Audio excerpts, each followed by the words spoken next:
Hello दोस्तों, welcome in my YouTube channel engineering अड्डा। मैं हूं आपका दोस्त, इस चैनल का होस्ट SK आर्या।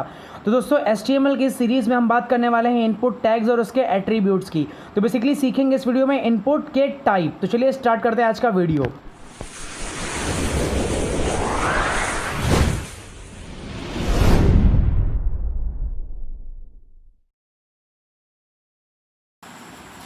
तो दोस्तों, हम आ चुके हैं अपने कंप्यूटर की स्क्रीन पे। आपके सामने ब्राउज़र भी ओपन है और हमारा एडिटर भी ओपन है।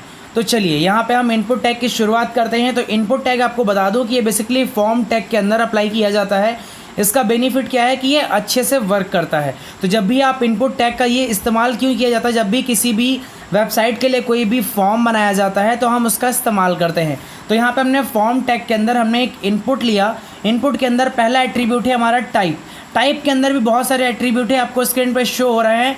तो यहाँ पे देखिए आपके बहुत सारे एट्रीब्यूट है। तो यहाँ पे मैं कई एट्रीब्यूट को कवर करूँगा आज के इस वीडियो में। तो पहला एट्रीब्यूट है हमारा टेक्स्ट। ठीक है, टेक्स्ट लिखने के बाद इसको हम इसके इनपुट टैग को हम क्लोज करके जैसे ही यहाँ पे शेव करके रिफ्रेश करेंगे तो आपके सामने एक इनपुट बॉक्स आ जाएगा, जिसके अंदर आप कोई भी नाम, नंबर या कोई भी आप यूज़र का नेम एंट्री फिल कर सकते हो। क्लियर? ये तो हो गया आपका इनपुट टैग। अब इसी में एक एट्रीब्यूट की हम बात कर लेते हैं जिसका नाम है नेम। ठीक है, तो बेसिकली नेम क्या करता है, वो वेबसाइट के लिए होता है, यूज़र के लिए। यानी वेबसाइट आपके उस एड्रेस को किस नाम से स्टोर करेगी।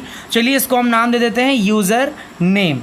ठीक है, इसको सेव करने के बाद आपके आउटपुट पे कोई खास इफेक्ट नहीं आने वाला।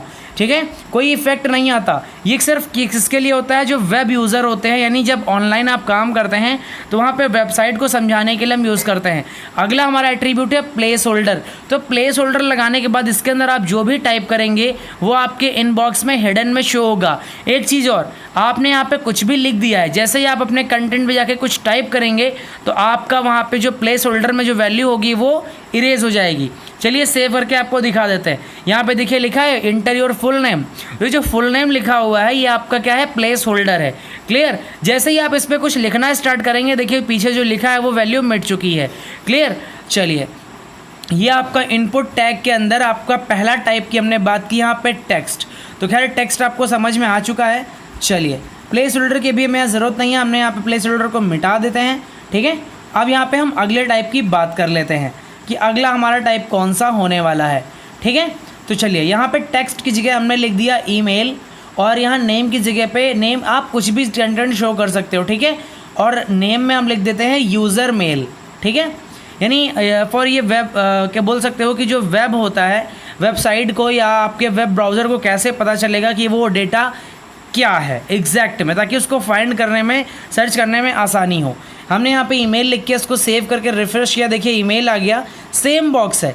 लेकिन ईमेल को सेलेक्ट करने का पर्पज़ ये होता है कि आपका ब्राउज़र ऑटोमेटिक समझ जाता है, आप जैसे ही अपने मेल आईडी उस पर डालते हो ऑटोमेटिक वो समझ जाता है कि आपकी मेल आईडी को कौन से डेटाबेस पे, कौन से टेबल में, कौन से कॉलम में भेजना है।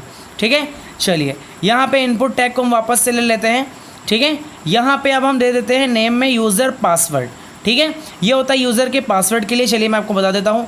यहाँ पे अगला हमारा जो टाइप है वो है पासवर्ड, PASSWORD। ये काम क्या करता है, यहाँ पे मैं दे देता हूँ ईमेल आईडी, ऊपर दे दिया, नीचे में देते हैं पासवर्ड। ठीक है, इसका काम क्या होता है, बेसिकली इसको हम सब सेव करेंगे तो आप जब कोई भी कंटेंट आप देखते हो मेल आईडी के लिए, जब भी पासवर्ड डालते हो वो हिडन में होता है। ठीक है, तो देखिए यहाँ पे मैं एक मेल आईडी डाल देता हूँ, इंजीनियरिंग, अपने चैनल की मेल आईडी engineering@gmail.com। डन। उसके बाद अब यहाँ पे जब मैं पासवर्ड टाइप करूँगा तो वो आपको शो नहीं होगा। यानी ये जो कोड है इसको हम बोलते हैं, जो हमारा इनपुट टाइप है इसको बोलते हैं पासवर्ड। क्लियर? चलिए अब हम बात कर लेते हैं अपने नेक्स्ट टैग की।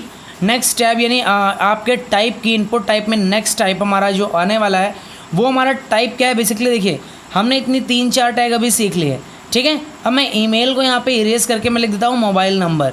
तो मोबाइल नंबर के लिए जब भी आपको इनपुट चाहिए तो वहाँ पे हम लिखते हैं टेल। क्या लिखते हैं? टेल। तो यूज़र नेम में हम मोबाइल नंबर दे देते हैं या नंबर दे देते हैं। तो चलिए नेम की वैसे खास अभी हमें ज़रूरत नहीं है, हम नेम को भी इरेज कर देते हैं। मोबाइल नंबर बेसिकली टेल क्या होता है, टेलीकॉम कम्युनिकेशन। ठीक है, ताकि वो ऑटोमेटिक आपके मोबाइल नंबर को डिटेक्ट कर लेता है डेटाबेस। यानी आपको ब्राउज़र को, आपके सर्वर को समझाने के लिए टाइप यूज़ किए जाते हैं। इनकी जगह पे आप टेक्स्ट का भी इस्तेमाल कर सकते हैं, लेकिन टेल लगाने का सबसे बड़ा बेनिफिट ये होता है कि आपकी ये इंटीजर वैल्यू को यानी न्यूमेरिक वैल्यू को बहुत ही आसानी से कंसीडर कर लेता है। ठीक है, तो अब हम बात कर रहे हैं अपने अगले टाइप की। तो अगला जो हमारा टाइप है, हम यहाँ बात करते हैं डेट ऑफ बर्थ की। ठीक है, तो डेट ऑफ बर्थ अगर आपको चाहिए, चलिए मैंने यहाँ पे नेम में दे दिया DOB। अब टाइप में आपको लिखना है डेट, बेसिकली क्या लिखना है, डेट। क्लियर। अब मान लीजिए एक हमारा यूज़र आईडी का एक फॉर्म है जहाँ पे डेट ऑफ बर्थ से और पासवर्ड से आपका खुलेगा। तो देखिए यहाँ पे टाइप में डेट डालते ही ऑटोमेटिक आपका डेट, फिर मंथ, फिर ईयर का स्पेस आ गया। लेकिन उसके साथ आप देख सकते हैं यहाँ पे कैलेंडर का भी ऑप्शन आ रहा है। चलिए मैं इसको आपको जूम करके दिखा देता हूँ ताकि आपको स्पष्ट रूप से सारी चीज़ें क्लियर हो जाएँ। ठीक है, मैं यहाँ पे पासवर्ड डाल दिया। क्लियर। तो यहाँ पे आप देख सकते हो यहाँ पे कैलेंडर भी बन के आया। चलिए ठीक है, ये आपको समझ में आ गया।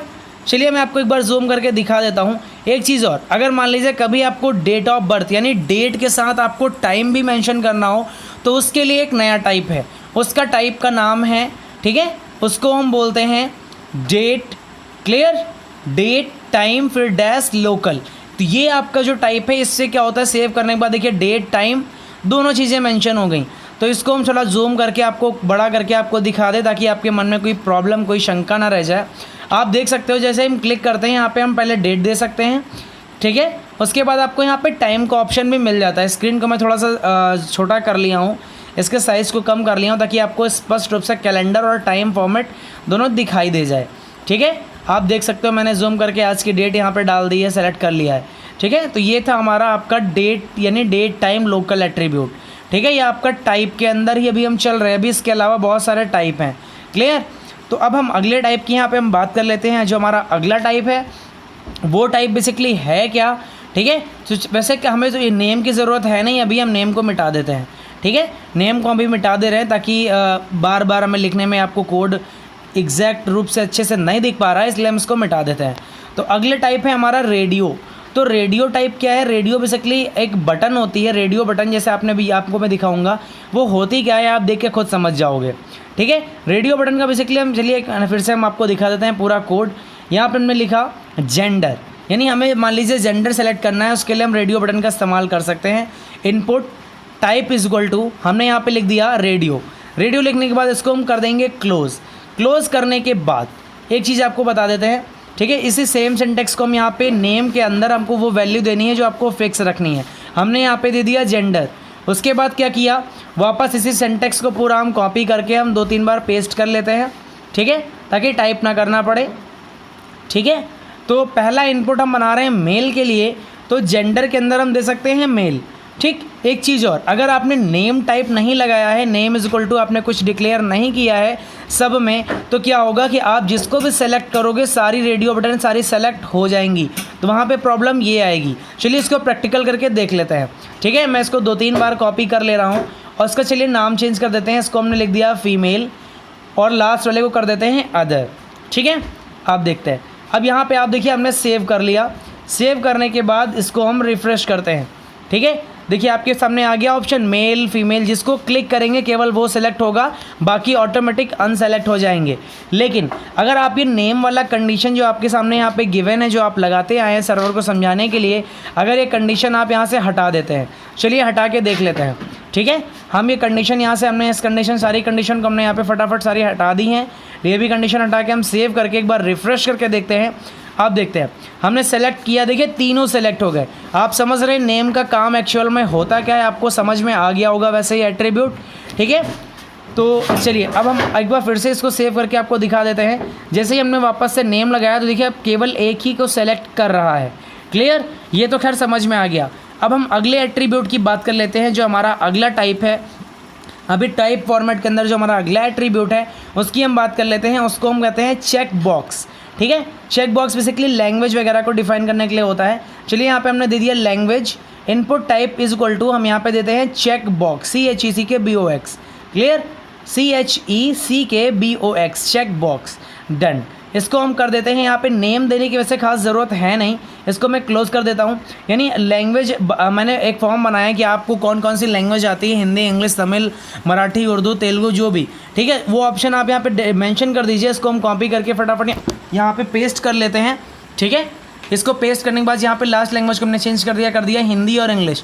हमने 2 ऑप्शन कर दिए। अब देखिए यहाँ पे हम दोनों सेलेक्ट कर सकते हैं। अगर यहाँ पे हम नेम वाली कंडीशन दे देंगे तो इन दोनों में से कोई पर्टिकुलर एक को ही हम सेलेक्ट कर पाएंगे, ठीक है। तो अभी हमने कुछ बेसिक्स इनपुट्स हमने सीख लिए हैं। इसके अलावा अगर हम बात करें सबसे इम्पॉर्टेंट चीज़, हमें एक बटन बनानी होगी, ठीक है, सबमिट बटन। तो सबमिट फॉर्म को सबमिट करने के लिए एक सबमिट बटन चाहिए। तो सबमिट बटन बनाने के लिए टाइप में हम लिखते हैं सबमिट, केवल SUBMIT।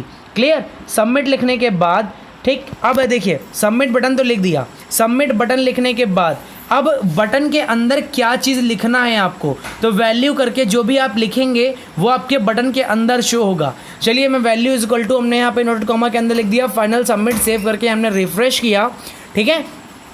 तो आप यहाँ पे देख पाओगे जैसे ही यहाँ पे सेव करके रिफ्रेश करेंगे, ठीक है, तो आपका जो डन है, डन का नाम क्या हो जाएगा, फाइनल सबमिट। क्लियर। तो फाइनल सबमिट की तो बटन हो गई। अब हम बात करते हैं रीसेट बटन की। तो सबमिट बटन है तो भाई रीसेट जरूर करना होगा फॉर्म को। तो रीसेट बटन बनाने के लिए कुछ नहीं करना है, आपको टाइप पे बेसिकली रीसेट टाइप कर देना है। Type is equal to reset और वैल्यू के अंदर आप जो लिखना चाहे, मैं यहाँ लिख देता हूँ रीसेट फॉर्म। इसको सेव करके रिफ्रेश कर लेते हैं, ठीक है। तो मैंने यहाँ पे फॉर्म को सेव कर लिया। देखिए दोनों बटन आपके सामने आ गई, फाइनल बटन और रीसेट बटन। तो ये दोनों ही बटन आपकी काम करेंगे। तो दोस्तों वीडियो कैसा लगा कमेंट बॉक्स में ज़रूर बताइएगा। वीडियो को लाइक कर देना, चैनल को सब्सक्राइब कर लेना। तब तक के लिए जय हिंद, जय भारत।